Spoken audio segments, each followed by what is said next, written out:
President Trump and Secretary of War Pete Hegseth addressed the military in a rare meeting with its top brass. They say they're getting rid of DEI, but there's something much deeper at play. Welcome to America Uncovered. I'm Chris Chappell. As always, be sure to subscribe and leave a comment with the American flag emoji. It really helps with the algorithm. So on Tuesday, U.S. Secretary of War Pete Hegseth and President Trump addressed the military's top brass. This rare meeting called upon hundreds of leaders across the Army, Navy, Air Force, Marines, and Space Force. So what was the big topic of discussion? Not Russia, not China, though they did have some passing mentions. No, the real focus was on the military's culture and its priorities, or as Hegseth calls it, the woke. Foolish and reckless political leaders set the wrong compass heading, and we lost our way. We became the woke department, but not anymore.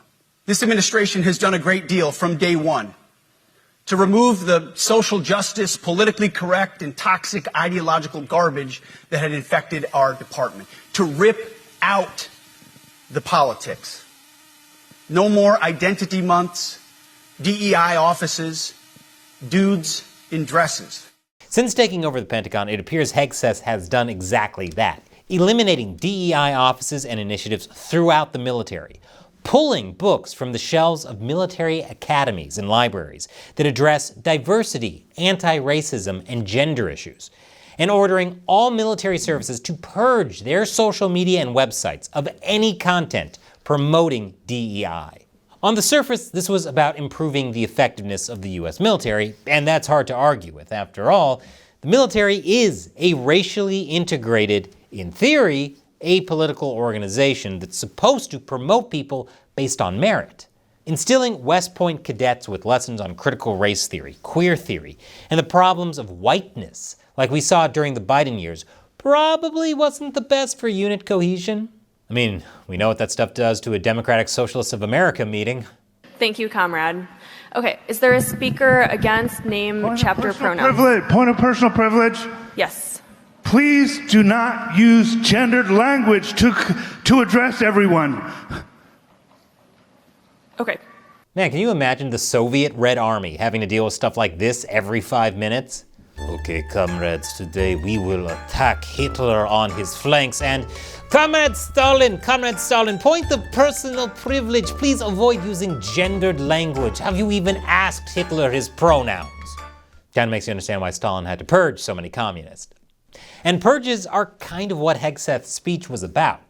I don't just mean getting rid of certain ideas, but certain people. See, it's illegal to sideline, demote, or kick someone out of the military just for their political affiliation. But you can achieve the same effect through policy, which is, on its surface, apolitical. By making service in the military uncomfortable for certain people, removing certain programs they thrive under, you can slowly weed out political opponents. This definitely wouldn't be the first time this happened. Remember when thousands of troops were discharged for refusing the COVID vaccine? Yeah, you can probably guess who that was targeted at. It was only when Trump returned to office that these soldiers were invited back. Or what about Lloyd Austin's military-wide stand-down to address so-called extremism in the ranks? That was specifically targeted at right-wing individuals. And Hegseth could definitely understand their frustration, as he was personally labeled an extremist and barred from attending Biden's inauguration. But this isn't just an eye for an eye. The administration sees this as a matter of national security. Commanders who are deep in DEI have a history of not liking Trump very much. So much so that they sometimes dip into what you might call gross insubordination against the commander-in-chief. Take former General Mark Milley, who served as the chairman of the Joint Chiefs of Staff during Trump's first term. He famously defended studying critical race theory in the military, saying, "I want to understand white rage." That alone doesn't prove he held some kind of animus against Trump. After all, Trump isn't a case of white rage so much as an orange fury, which sounds a lot cooler if you ask me. But what did prove it was Milley calling Trump dangerous and fascist. So dangerous that he tried to keep the president away from the nuclear codes and held secret back channels with China, assuring them the U.S. would never strike first. Milley's defenders said this was just an attempt to de-escalate a tense situation with China, but whatever his intent was, it was way out of bounds. Even Alexander Vindman, the whistleblower who set off Trump's first impeachment, said Milley had broken the chain of command. Remember, the chairman of the Joint Chiefs is an advisory role. He doesn't get to unilaterally set America's foreign policy. It also undermined a careful and deliberate policy of nuclear ambiguity that America had built up over decades, which could put the U.S. in serious danger. The nuclear word is so dangerous, in fact, that we shouldn't even say it.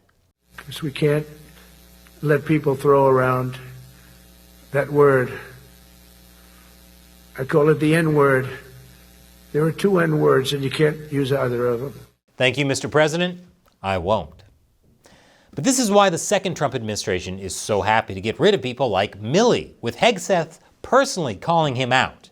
Out with the Shirellis, the McKenzies, and the Millies. Now, with this shakeup of the military, what does Trump plan to do with it? Obviously, something people like Milley wouldn't be too keen on carrying out. For example, fighting Antifa in America's cities. Last month, I signed an executive order to provide training for a quick reaction force that can help quell civil disturbances. This is going to be a big thing for the people in this room because it's the enemy from within, and we have to handle it before it gets out of control. It won't get out of control. We should use some of these dangerous cities as training grounds for our military, National Guard, but military. Many of our leaders used the military to keep peace. Now they like to say, oh, you're not allowed to use the military. This opens a whole other can of worms legally, but that'll have to wait for another episode. What should be taken away from Tuesday's event is that with DEI out, along with generals like Milley, Trump will have a lot more freedom to pursue his policies. The days of slow-walking presidential orders, of creating back channels to the enemy, are over. But what do you think?